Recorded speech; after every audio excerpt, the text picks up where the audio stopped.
9e journée de Betclic Elite, le basket pro français dans ton écran by la LNB, voici ton résumé. Match télévisé à la Meilleray entre Cholet et Nanterre, forcément Makoundou a des envies de sauvagerie, mais Tom Wimbush s'avère être un contreur incroyable. Dominé au premier carton avec 29 points encaissés, Cholet réagit dans le deuxième, Makoundou reprend rendez-vous avec le cercle 21-35. Décidément la jeunesse choltaise fait la révolution, avant le retour au vestiaire, bien aidé par Dallos et Rubino qui part au dunk, mais les héros du soir sont nantériens. Wimbush et surtout Chris Horton est de retour dans une salle qui connaît bien et joue les volleyeurs. L'ancien pivot du CB, élu MVP, 20 points, 8 rebonds, 3 contres. Les hommes de Donadieu enchaînent pour la première fois de la saison 2 succès consécutifs. Après une grande victoire à domicile face à l'Asvel, Paris n'avait pas confirmé le week-end dernier face à Fos. De retour à Carpentier, le club de la capitale veut briller. Début de match de qualité, avec un ballon qui circule bien. Connexion Béguerin au Queen avant que l'ancien des Knicks dépose pour Kamagaté. 12-4 après 3 minutes. Mais pour revenir au forceps, Justin Bibbins avant le premier buzzer de la soirée sur isolation réussit son duel face à Sleva. Toujours dans le rétro, les Palois comptent sur Giovanni Onyangé, l'ancien du Paris-Levallois ligne de fond. Sauf que les Parisiens remporteront chacun des cartons avec un grand Isma Kamagaté. Le jeune intérieur français élu pour la première fois de sa carrière homme du match en Betclic Elite. 18 points, 7 rebonds à 27 dévals. Troisième victoire pour son équipe. Après un départ canon en championnat, le Champagne Basket vit le contre-coup avec 5 défaites consécutives, toutes compétitions confondues. De retour à domicile, les hommes de Cédric Heights se font malmener par Pommier. Le Cubain, 16 points, servi 2 fois de suite par Cruzol.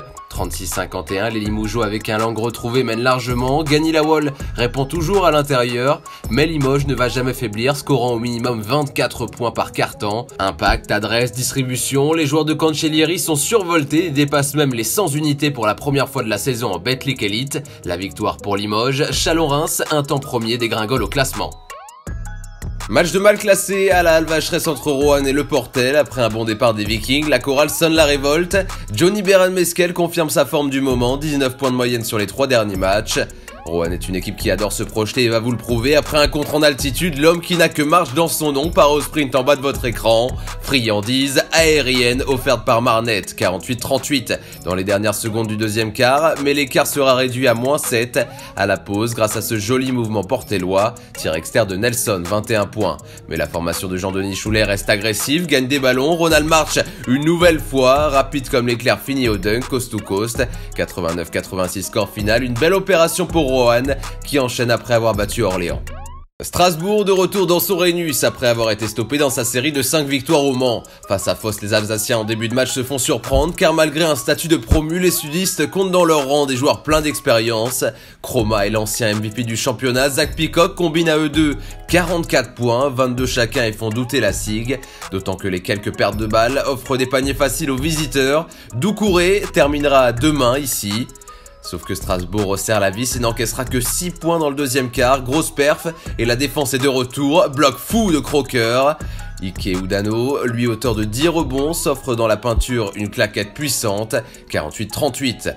La barre des 10 est passée, et en fin de partie, Léo Cavalière ajoutera son grain de sel pour conclure ce résultat positif. La SIG dans le top 5 de Betclic Elite s'est confirmée. Pour l'instant, loin des résultats escomptés, la Gielbourg se déplaçait ce week-end chez un sacré client, le MSB. Si Hugo Benitez parvient sur ce drive à lancer son équipe, l'agressivité est bien présente chez les locaux. Terry Tarpey symbolise parfaitement cet état d'esprit. Le soldat est sur les lignes de passe, 13 points, 9 rebonds, 4 passes et donc 3 interceptions. Sa deuxième, ici sur Souleymon, avec un gros Tomar pour faire plaisir à Antares. 36-33 dans le début du troisième, Scott Bamforth veut vous montrer sa qualité au step back, shoot sur Chassant. 11 unités de retard pour Bourg-en-Bresse qui réalise un sacré comeback dans le dernier acte, 26 points marqués, égalisant même dans les dernières secondes, 66 partout 3 secondes, Scott Bamforth reste maître de son destin et envoie un teardrop lointain au buzzer, c'est dedans la magie pour les mains de l'Américain qui offre la victoire, les supporters du Mans en folie, 5e défaite pour les Burgiens. Dijon aussi connaît un début de saison en demi-teinte, le vice-champion de France à 4 victoires et 4 défaites veut repasser sur un bilan positif. Face à Orléans, Olson s'y emploie, passe des pour Kelly, auteur d'un double-double 17 et 10. Capable de distribuer à son tour, travaille au poste avant de libérer pour Loom, 34-28. Mais le match va basculer dans l'autre sens, Lamonte Ulmer, ancien de la JDA est de retour à son meilleur niveau, rappelle qu'il est l'un des tout meilleurs shooters à 3 points du championnat. 23 unités à 100% de réussite, bien nourri ici par Warren dans le corner. Les hommes de Germain Castano ne seront plus jamais rejoints au score et contrôlent le tempo. Une sacrée prise pour l'OLB qui avait grandement besoin de victoire, sa 3e de la saison et sa première à l'extérieur.